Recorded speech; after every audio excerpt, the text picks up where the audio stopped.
যে আকাশ তোমরা দেখতে পাও, আমাদের মাথার উপরে যে আকাশ রয়েছে সেই আকাশ আল্লাহ পাক সুউচ্চে স্থাপন করছেন, কোনো খুঁটি নাই, খুঁটিবিহীন আকাশ আল্লাহ পাক আমাদের মাথার উপরে কিভাবে স্থাপন করে রেখেছেন। কুরআনুল কারীম সূরা বাকারার শুরুতে আল্লাহ বলেন, وأنزلنا من السماء ماء فأخرج به من الثمرات رزقا لكم। এই আয়াতের আগের আয়াতে আল্লাহ বলেন, ইয়া আইয়ুহান নাসু উবুদু রাব্বাকুমুল্লাযী খালাকাকুম ওয়াল্লাযীনা মিন ক্বাবলিকুম লাআল্লাকুম তাত্তাকুন। আল্লাযী জাআলা লাকুমুল আরদা ফিরাশা, তিনি জমিনটাকে বিছানা বানায়া দিছেন। আল্লাযী জাআলা লাকুমুল আরদা ফিরাশাও ওয়াস সামাআ বিনাআ, আকাশটাকে ছাদ বানায়া দিছেন। এই যে আমাদের মাথার উপরে আকাশ, এই যে আকাশটাকে আল্লাহ রাব্বুল আলামিন ছাদ স্বরূপ বানায়া, জমিনটাকে বিছানা বানায়া মানুষকে জমিন আকাশের মাঝখানে এই যে দুনিয়াতে জীবন যাপন করার, জীবন ধারণ করার মতো এত সুন্দর একটা সুযোগ করে দিলেন। যেই আসমান আমাদের মাথার উপরে উচ্চ আকাশে রয়েছে, এই জন্য আল্লাহ বলেন, আল্লাহুল্লাযী রাফা'আস সামাওয়াতি বিগাইরি আমাদিন তারাউনাহা, আল্লাহ তো তিনি জিনিস উচ্চ আকাশ তৈরি করেছেন, বিগাইরি আমাদ, খুঁটিবিহীন, তারাউনাহা, যেই আকাশ তোমরা দেখতে পাও। অনেক নাস্তিক বিজ্ঞানীরা আছে যারা আকাশ অস্বীকার করে। তারা বলে মানুষের দৃষ্টিসীমা যেখানে গিয়ে শেষ, সেখানে এমন লিলিমা দেখা যায়। অথচ আল্লাহ রাব্বুল আলামিন সূরা নূহের ভিতরে 29 নম্বর পারার ভিতরে বলেন, আলাম তারাউ কাইফা খালাকাল্লাহু সাবআ সামাওয়াতিন তিবাকা। ও দুনিয়ার মানুষ, আলাম তারাও, তোমরা কি দেখো না, কাইফা খালাকাল্লাহ, কিভাবে আল্লাহ পাক আসমানকে সৃষ্টি করেছেন। কাইফা খালাকাল্লাহু সাবআ সামাওয়াত, 7টা আসমানকে তিবাকা, স্তরে স্তরে। যে আল্লাহ রাব্বুল আলামিন 7টা আসমানকে স্তরে স্তরে সৃষ্টি করলেন। আর পৃথিবীর বুকে এমন কিছু নাস্তিক মার্কা বিজ্ঞানী আছে যারা আকাশকে অস্বীকার করে। অথচ আকাশের ব্যাপারে আল্লাহ পাক কোরআনুল কারীমের ভিতরে আরো বলেন, হুয়াল্লাযী জাআলা লাকুমুন নুজুমা লিতাহতাদু বিহা যুলুমাতিল বাররি ওয়াল বাহর قد فصلنا الآيات لقوم يعلمون। তিনি জাআলা লাকুমুন নুজুম, তোমাদের জন্য তারকারাজি তৈরি করেছেন।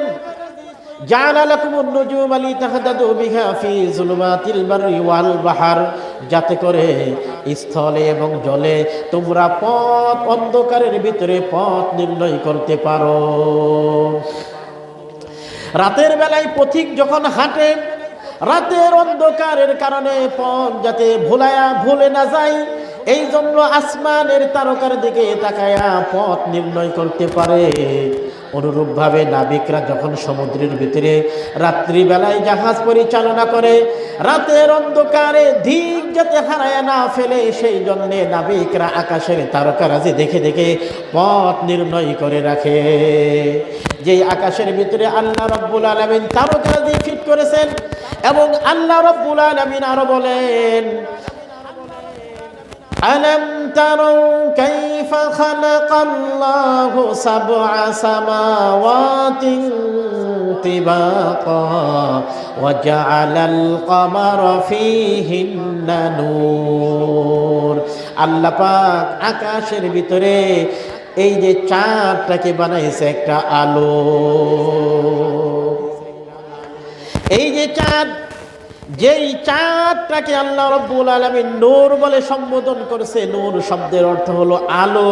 আর চাঁদের আলো এত সুন্দর স্নিগ্ধময় আলো, যে আলোর ভিতরে কোনো গরম ভাব নাই, কোনো বিরক্তকর, কোনো রকমের মানুষের ত্যক্ত বিরক্ত হবে এমন কোনো চাঁদের আলোর ভিতরে কোনো অবস্থা নাই। এই যে আমি কথা বলতেছি, বাল্ব, বিদ্যুতিক, এই যে বিদ্যুতিক বাল্ব, এই যে বৈদ্যুতিক ভাল যে আলো দিতেছে, এই আলোর ভিতরে একটা তাপ আছে। আবার এই যে সূর্য রয়েছে, সূর্যের তো তাপ আছেই, সেটা বলার আর অপেক্ষা রাখে না। কিন্তু কারেন্টের ভাল বলেন, মানুষে যে সকল বাল্ব ব্যবহার করে, আলো প্রজ্বলিত করে, এগুলার ভিতরে একটা তাপ আছে, একটা গরম ভাব আছে। কিন্তু আকাশের চাঁদের ভিতরে কোনো গরম ভাব নাই, কোনো রকমের তাপ নাই। মক্কার কাফেররা নবীজিকে বলেন, ওয়ায়াসআলুনাকা আনিল আহিল্লাম, ও নবী, তারা আপনাকে নতুন চাঁদ সম্পর্কে জিজ্ঞাসা করেন। কারণ চাঁদটা তো, চাঁদের তিনটা নাম রয়েছে। চাঁদটা যখন নতুন অবস্থায় উঠে তখন তাকে বলা হয় হেলাল। চাঁদটা যখন 14 তারিখের পূর্ণিমার রাতে উদয় হয় তখন বলা হয় বদর। আবার 27 রাতের পরে যে চাঁদের অবস্থান থাকে সেই সময় চাঁদকে বলা হয় কমার। এই যে চাঁদটা বাড়ে কমে ছোট বড় হয়, চাঁদটা কেন এভাবে বাড়ে, কেন বড় হয়, কেন চাঁদটা ছোট হয়? কোনো সময় চাঁদটা পূর্ণ আকার ধারণ করে, কোনো সময় চাঁদটা একেবারে ক্ষীণ বাঁকা আকার ধারণ করে, আবার শেষের দিকে একেবারে চিকন হয়ে যায়। তাহলে কারণটা কি? এই জন্যে মক্কার কাফেররা যখন নবীজিকে জিজ্ঞেস করে, ওয়ায়াসআলুনাকা আনিল আহিল্লাহ, ও নবী, তারা আপনাকে জিজ্ঞেস করে নতুন চাঁদ সম্পর্কে, ব্যাপারটা কি, কারণটা কি? আপনাকে আল্লাহ পাক কুরআনুল কারীম, নবীজিকে কোরআনের আয়াত নাজিল করে আল্লাহ পাক জানায় দেয়, কুল হিয়া মাওয়াকিতু লিন-নাসি ওয়াল হজ। কুল আমরে সিগা, নবী আপনি বলুন, মাওয়াকিত লিন-নাসি ওয়াল হজ, এই চারটা হলো সমস্ত দুনিয়ার মানব মণ্ডলীর জন্য একটা সময় নির্ধারক এবং হজের জন্য একটা সময় নির্ধারক। অর্থাৎ আল্লাহ পাক আকাশের ভিতরে একটা ফ্রি ক্যালেন্ডারের ব্যবস্থা করে দিয়েছে চাঁদের মাধ্যমে, ঠিক কিনা বলেন? এই যে আল্লাহ পাক বলেন, ওয়াজআলাল কামারা ফীহিন্না নূর, চাঁদটাকে আল্লাহ পাক নূর বানায় দিলেন, ডিপ লাইট বানায় দিলেন। ওয়াজআলাশ শামসা সিরাজা, আর এই যে সূর্যটাকে আল্লাহ পাক প্রদীপ মালা বানায়া দিলেন। এই যে সূর্য, যেই সূর্য আজকে 9,30,00,000 মাইল হাজার দূর থেকে সূর্য তাপ দেয়, এই সূর্যের তাপ এত বেশি, যেই তাপের কারণে গরম দিনে মানুষ 1 ঘন্টা হাঁটার পরে 2-3 গিলাস পানি খাওয়া লাগে। এই যে সূর্য, অথচ এই সূর্যের কথা আল্লাহ পাক সূরা ইয়াসিনের ভিতরে বলেন, ওয়াশ-শামসু তাজরি লিমুস্তাকাররিল লাহা যালিকা তাকদীরুল আজিজিল আলিম। ওয়াশ-শামস, শামস মানে হলো সূর্য, তাজরি লিমুস্তাকাররিল লাহা, তার নির্দিষ্ট আপন কক্ষে সূর্য বিচরণ করে। আর সূর্য তো আকাশের ভিতরে তার নির্দিষ্ট আপন কক্ষপথে বিচরণ করতে থাকে। আমার চাঁদের ব্যাপারে আল্লাহ বলেন, ওয়াল কামারা কদ্দারনাহু মানাজিল হাত্তা আদা কাল উরজুনিল কাদিম। এবং চাঁদ, যেই চাঁদের ব্যাপারে আল্লাহ বলেন, আল কামারা কদ্দারনাহু, আমি চাঁদের জন্য অনেকগুলা মঞ্জিল তৈরি করেছি, হাত্তা, এমনকি অবশেষে আদাকাল উরজুনিল কাদিম, একেবারে চিকনো বাঁকা আকৃতি ধারণ করে। অর্জুন বলা হয় খেজুরের শুকনো বাঁকা ডাল, কারণ খেজুরের যেই ডাল যত বেশি শুকনো হয় সেই ডাল তত বেশি বাগে। একেবারে চারটা অবশেষে সূর্যের চারটা অবশেষে খেজুর গাছের ডালের নেই বাঁকা আকৃতি ধারণ করে। যেই চাঁদ সূর্য আকাশের ভিতরে আল্লাহ পাক ব্যবহার করে সেই চাঁদ এবং সূর্যের মাধ্যমে দুনিয়াবাসীকে আল্লাহ পাক ফায়দা দান করতেছেন।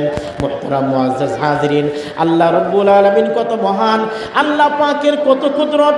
এমন একটা সূর্য, এমন একটা চাঁদ আল্লাহ পাক আকাশে আল্লাহ পাক ফিট করেছেন, আল্লাহ পাক তৈরি করে দিয়েছেন চাঁদ সূর্য। আল্লাহ পাক আয়াতের শেষে বলেন, যালিকা তাকদীরুল আজিজিল আলীম, এটি হলো পরাক্রমশালী, পরাক্রমশালী এবং মহাশক্তিময় আল্লাহ পাকের নিয়ন্ত্রণে নিয়ন্ত্রিত হয়। এই চাঁদ সূর্য এগুলা কে নিয়ন্ত্রণ করে?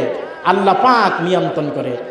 এই জন্য আরেকটু সামনে আল্লাহ বলেন, লাশ-শামসু ইয়ামবাগি লাহা আন তুদরিকাল কমার ওয়ালাল-লাইলু সাবিকুন নাহার। লাশ-শামসু ইয়ামবাগি লাহা, সূর্যের জন্য সমীচীন নয়, সূর্যের জন্য সম্ভব নয় যে আন তুদরিকাল কমার, চাঁদের পথ আটক করে দিবে। যেদিন থেকে দুনিয়া সৃষ্টি হয়েছে সেই দিন থেকে আল্লাহ পাক সূর্যকে তার আপন কক্ষপথে বিচরণ করার হুকুম করে দিয়েছে। সেদিন থেকে সূর্য আপন পক্ষে চলতেছে, বিচরণ করতেছে। অথচ আজ পর্যন্ত কোনোদিন এসে সূর্য চাঁদের রাস্তাকে আটক করে নাই। করছে? করে নাই। সূর্যের জন্য সমীচীন নয়। ওয়ালাল-লাইলু সাবিকুন নাহার, রাতের জন্যই ওটা সমীচীন নয় যে দিনের পথকে আটক করে দিবে। মুহতারাম মুআজ্জাজ হাজিরিন, আল্লাহ বলেন, ওয়া কুল্লুন ফি ফালাকিন ইয়াসবাহুন, সবগুলোই আপন কক্ষপথে বিচরণ করতেছে। ঠিক কিনা বলেন? এই যে আল্লাহ রব্বুল আলামিন আকাশের ভিতরে চাঁদ সূর্য ব্যবহার করে, আল্লাহ পাক চাঁদ সূর্য ফিট করে দিয়ে মানুষ এর দ্বারা ফায়দা নিতেছে। আকাশের ভিতরে তারকারাজি আল্লাহ পাক স্থাপন করে দিলেন। এবং যদি কোরআনুল কারীম আপনি আল্লাহ পাকের কুদরতের আয়াতগুলা দেখতে থাকেন, আপনি দেখবেন 30 নম্বর পারায় সূরাতুল গাশিয়ার ভিতরে আল্লাহ বলেন, আফালা ইয়ানজুরুনা ইলাল ইবলি কাইফা খুলিকাত, তারা কি উটের দিকে লক্ষ্য করে না? উটের দিকে কি তারা তাকায়া দেখে না? এই যে উট এমন একটা প্রাণী রয়েছে, যে প্রাণীটাকে আল্লাহ পাক সৃষ্টির ভিতরে আল্লাহ পাকের কুদরতের নিদর্শন রয়েছে। কারণ হলো মরুভূমির পথ, শত শত মাইলকে বালি পাড়ি দেওয়ার মতো, বালির উপর দিয়ে যাওয়ার মতো কোনো রকমের যানবাহন নাই। এই যে বালু, মরুপ্রান্তরের বালু, এই বালুকে পাড়ি দেওয়ার মতো উটের বিশাল বড় বড় লম্বা লম্বা পা আল্লাহ তৈরি করে দিলেন, যার ফলে উটকে বলা হয় মরুপ্রান্তের, মরুভূমির জাহাজ। ঠিক কিনা বলেন? এই যে মরুপ্রান্ত পাড়ি দেওয়ার জন্যে আল্লাহ রাব্বুল আলামিন উট তৈরি করে দিলেন। এই জন্য আল্লাহ বলেন, তারা কি লক্ষ্য করে না উটটাকে কিভাবে সৃষ্টি করা হয়েছে? বিজ্ঞানীরা গবেষণা করে দেখেছে উটের ভিতরে এমন কিছু বৈশিষ্ট্য আছে যেটা অন্য প্রাণীর ভিতরে নাই। অর্থাৎ মনে করেন উটের ভিতরে সে তার পেটের ভিতরে কয়েক দিনের খাবারকে ধারণ করতে পারে। মনে করেন মরুভূমিতে ও তার আরোহীকে নিয়ে চলতেছে, তার মালিকের নিয়ে চলতেছে, চলতে চলতে এমন সময় মরুভূমির ভিতরে জলোচ্ছ্বাস শুরু হয়ে গেল, বাতাস শুরু হয়ে গেল, জোর হাওয়া শুরু হয়ে গেল। এবার উটের মালিক সঙ্গে সঙ্গে নিরাপদ কোনো একটা স্থানে গিয়ে আশ্রয় নিল। আর উটটা তখন কি করে? উটটা তখন সামনের পা দুটা ভেঙে তার মাথাটা নিচু করে এমন সুন্দর করে বসে যাবে যে মাটি আর বালুগুলা এসে বাতাসে উড়াইয়া উটের উপর দিয়ে মনে হয় কবর হয়ে গেছে। আবার যখন এই মরুভূমির এই যে মরু হাওয়া আর ঘূর্ণিঝড় যখন থেমে যাবে, তখন উট যতক্ষণ সময় পর্যন্ত ঘূর্ণিঝড় হতে থাকে তার খাবার আর পানীয় তার ভিতরে আছে, এই জন্য সে তার ভিতর থেকে পানীয় এবং খাদ্য সে নিজে গ্রহণ করে খাইতে থাকে। আর যখন মরুভূমির ভিতরে এই যে মরুভূমির ভিতরে যে জোরো হাওয়া বইতেছিল, জোরো হাওয়া যখন শেষ হয়ে গেল, উট এবার তার ঠ্যাং দুইটা সম্মুখে অগ্রসর করে, ঠ্যাং দুইটাকে সম্মুখে খাড়া করে যখন দাঁড়ায়া এইভাবে শরীরটা ঝাঁকি দিবে, তার সমস্ত বালুগুলা পড়ে যাবে। আবার উট আগের মতো তার মালিকরে নিয়ে মরুভূমির ভিতরে চলতে শুরু করবে, যেটা উট সারা অন্য কোনো প্রাণীর পক্ষে সম্ভব না। ঠিক কিনা বলেন? এই জন্য আল্লাহ পাকের যদি আমরা কুদরতের কথা বর্ণনা করি, কুরআনুল কারীম আল্লাহ রাব্বুল আলামিনের এক একটা কুদরত, এক একটা আল্লাহ পাকের ক্ষমতা বর্ণনা করেছেন। এই আয়াতের সামনে আছেন, আফালা ইয়ানজুরুনা ইলাল ইবলি কাইফা খুলিকাত ওয়া ইলাস সামাই কাইফা রুফিআত। তারা কি লক্ষ্য করে না, তারা কি দেখে না আকাশটাকে কিভাবে উচ্চ করা হয়েছে? ওয়া ইলাল জিবালি কাইফা নুসিবাত, কিভাবে পর্বতমালাগুলোকে স্থাপন করা হয়েছে। এই যে জমিনের উপরে পাহাড় পর্বতমালা আমরা দেখতে পাই, এই পাহাড়গুলাকে দুনিয়ার কোনো মানুষ কি স্থাপন করছে? না না, এই পর্বতমালাগুলা স্বয়ং আসমান জমিনের মালিক আল্লাহ পাক স্থাপন করেছে। এই পর্বতমালাগুলা স্থাপন করে জমিন যাতে হেলাধুলা না করে, জমিন যাতে নড়াচড়া না করে, এই জন্য পেরেক শুধু এই পর্বতমালাগুলো জমিনে স্থাপন করে জমিনকে আল্লাহ পাক নড়াচড়া বন্ধ করে দিয়ে খামোশ করে জমিনকে স্থির করে দিয়েছে।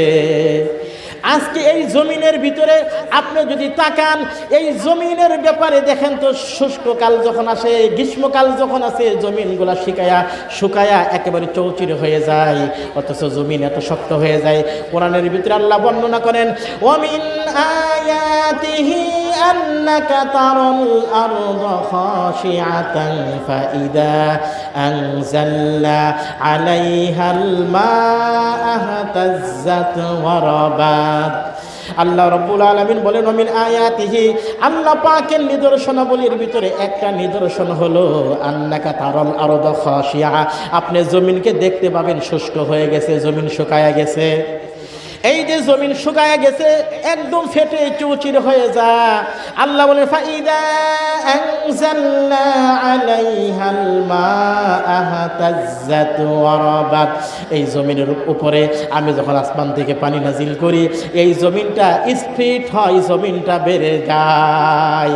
জমিনটা শুকায়া একেবারে কেমন জানি জরু সরু হয়ে শক্ত হয়ে গেছিল, যেই মাত্র আসমান থেকে আল্লাহ বৃষ্টি বর্ষণ করে দিলেন, জমিনটা উর্বর হয়ে গেল, জমিনটা একেবারে নরম হয়ে গেল। ঠিক কিনা বলেন? এই পানির কথা যদি চিন্তা করেন, সূরা ওয়াকিয়ার ভিতরে আল্লাহ রাব্বুল আলামিন বলেন, আফারাআইতুমুল মাআল্লাযী তাশরাবুন, তোমরা যে পানি পান করো, এই পানির ব্যাপারে ভেবে চিন্তে কোনো সময় দেখেছো কি? আনতুম আনজালতুমুহু মিনাল মুজনি আম নাহনুল মুনজিলুন, এই পানি কি তোমরা নাজিল করো, না আমি আল্লাহ রাব্বুল আলামিন স্বয়ং নিজে মেঘমালা থেকে নাজিল করি?